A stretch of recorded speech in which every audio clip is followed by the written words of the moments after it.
There's no doubt Mao's Guo is the number one enemy of the CCP, that the entire regime, all the way to Xi himself, to the Intelligence Bureau, the Public Security Bureau, they all want Guo back to China.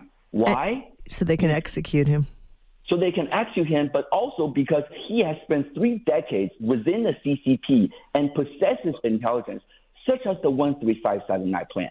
Mao's Guo also exposed in 2017 the BGY and the 3F plan, which entailed the CCP's plan of sending tens of thousands of spies to the United States, housed in the Bank of China headquarters in the Chinese embassies, to infiltrate the DOJ and all aspects of the U.S. government. That's why they want him back to China so badly. So he was arraigned yesterday in a New York federal court, is that correct?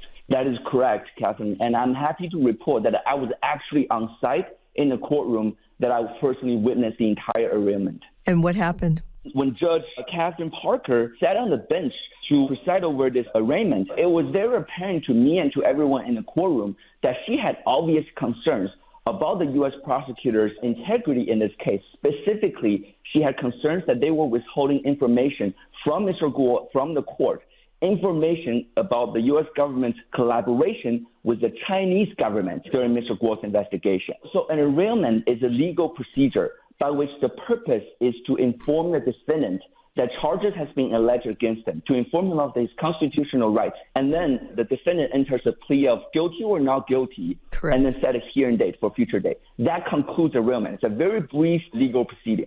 However, Judge Parker, after having concluded the arraignment, took the extra step to remind the U.S. prosecutors of their obligation to disclose information materially adverse or favorable to Mr. Guo. Information such as any contact with any foreign government or any potential conflict of interest by any current or former members of the prosecutor's team. The judge further noted that this obligation to disclose is ongoing and warned of serious consequences such as judicial disbarment for noncompliance. The U.S. prosecutors were forced to admit that they had been working with the Chinese government a lot during the investigation of Mr. Guo's case. Exact word from the U.S. prosecutor. So the U.S. prosecutor yesterday in a U.S. court admitted to a federal judge that they had been working with the Chinese government on this case.